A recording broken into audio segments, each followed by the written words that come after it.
Welcome back to my channel. Today, we're going to talk about Programmable Logic Controllers, or PLCs for short.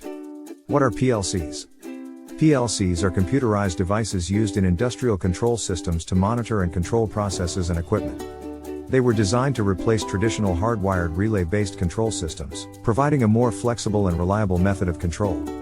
PLCs are programmed using a high-level programming language and can perform a variety of tasks, such as reading inputs from sensors, making logical decisions based on those inputs, and controlling outputs such as turning motors and valves on or off. Applications of PLCs. PLCs are widely used in a variety of industries and applications, such as manufacturing and process control, building automation, material handling, power generation and distribution, water and wastewater treatment, mining and minerals processing, and oil and gas. Advantages of PLCs. PLCs offer a number of advantages over traditional control systems. They are reliable, flexible, easy to use, can be remotely monitored and controlled, improve safety, and can be more cost-effective for complex control systems. Disadvantages of PLCs.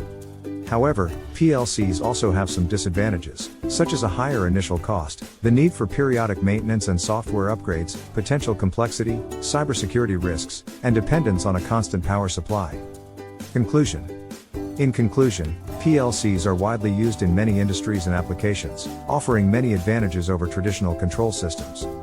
However, it's important to carefully consider the disadvantages and weigh the costs and benefits before deciding which control system is best for a particular application. Thanks for watching. I hope you found this video informative. If you have any questions or comments, please leave them in the comments section below. And as always, don't forget to like, share, and subscribe. See you in the next video.